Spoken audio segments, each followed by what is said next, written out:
yang baca Fatihah, ada yang tidak. Allahu Akbar, qul huwallahu ahad, tidak baca Fatihah lagi. Idza qumtum ila sholati faqra'u ma tayassara minal Qur'an. Cukup saja, yang paling gampang. Yang Fatihah ada yang ada basmalah, ada yang tidak basmalah. Ada basmalahnya terang, ada basmalahnya pelan-pelan. Subhanallah. Sampai nunjuknya ada yang asyhadu. Ada yang asyhadu alla ilaha illallah. Ada yang lempeng aja, ada yang digoyang-goyang. Nabi dulu sholatnya seperti apa? Ini artinya kita tidak ada yang tahu. Jangan bilang kamu tahu. Kita semua tidak tahu. Betul nggak? Kalau ada orang yang yakin tahu persis ada kameranya, tidak mungkin akan berbeda.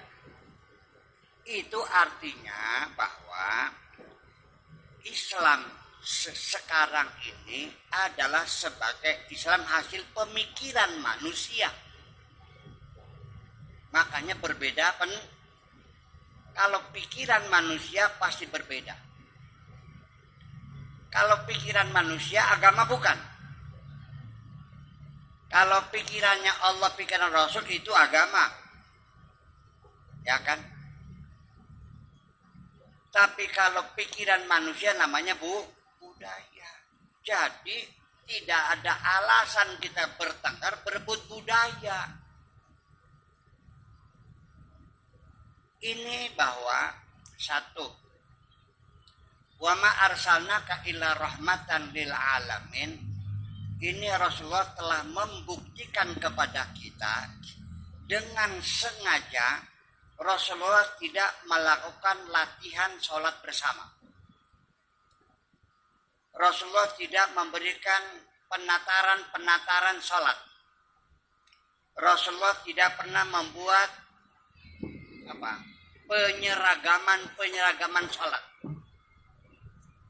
Pas kibra boleh nggak berbeda?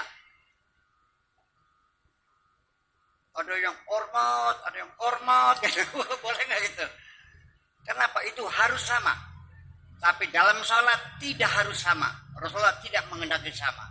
Karena rahmatan lil alamin, maka tidak usah disamakan. Karena kalau harus sama, nanti akan terjadi ada orang di tempat tertentu, waktu tertentu tidak bisa melakukan sholat. Salah paham gak tuh? Salah paham. Perbedaan ini harusnya kita syukuri, bukan menjadi kita jadi napasnya sesak. Betul nggak? Di mana awalnya perbedaan pendapat? Dari dua sumbernya, subjektivitas dan relativitas. Materi yang kita kajinya relatif, kita yang mengkajinya subjektif. Al-Quran yang baca manusia kan? Subjektif. Bahwa subjektivitas ini tidak bisa dihindari. Yuk saya nanya, Bu. Kalau kita kan Imam Syafi'i ya, kalau air sebaskom, terus air wudhu dikopok, boleh nggak Bu? Nggak boleh. Kenapa? Mustakmal. Kalau Imam Maliki boleh. Kenapa? Kenapa berbeda? Saya jawab. Imam Syafi'i itu hidupnya di pinggir sungai Dajlah di Irak waktu muda. Tuanya di pinggir sungai Nil di Mesir. Jadi matanya sehari-hari melihat air berlimpah ruah, makanya boros. Betul nggak? Imam Maliki tinggalnya di tengah padang pasir. Air sebaskom banyak nggak? Banyak. Perbedaan semacam itu. Oke, sekarang di bidang zakat. Zakat ziro'ah. Kalau Imam Syafi'i yang wajib dizakati itu hanya makanan pokok yang bertahan lama. Beras, gandum, jagung, apalagi? Korma. Nah, cabai? Enggak. Bawang? Semangka? Enggak, udah. Kalau Imam Syafi'i semuanya wajib zakat. Kenapa? Imam Syafi'i tinggalnya di kampung. Abu Hanifah pelaku bisnis orang kota. Orang kaya, orang kota, orang kampung mikirnya sama nggak Bu? Orang kaya sama orang miskin mikirnya beda nggak? Orang tua, orang muda beda nggak mikirnya? Nah, Imam Syafi'i melihat dari sudut pandang strategi pangan. Strategi pangan. Yang menentukan beras. Pokok, orang nggak punya cabai nggak mati. Tapi kalau nggak punya beras mati, betul nggak? Maka itu Imam Syafi'i.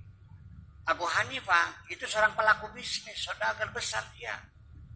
Melihatnya dari sudut pandang keadilan sosial. Kenapa orang nanam padi dapat 5 juta bayar zakat, nanam cabai dapat 200 juta nggak zakat, gimana lagi? Betul nggak? Jadi sudut pandang yang berbeda. Mana baratnya, Bu? Barat sana. Bu Nining, saya mau nanya. Ini kursi di sebelah barat. Menurut Ibu sebelah mana? Sebelah timur. Berbeda enggak? Berbeda enggak? Ya enggak. Karena duduk kita berbeda. Betul enggak? Jadi jangan melihat perbedaan menjadi masalah. Itulah nikmatnya. Di sini ada kebun binatang enggak, Bu? Kebun binatang apa namanya? Kebun binatang. Berapa masuk bayarnya? 5.000, 50.000, 40,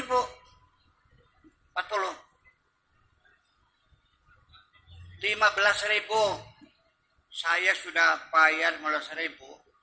Begitu di dalam isinya ketek semua.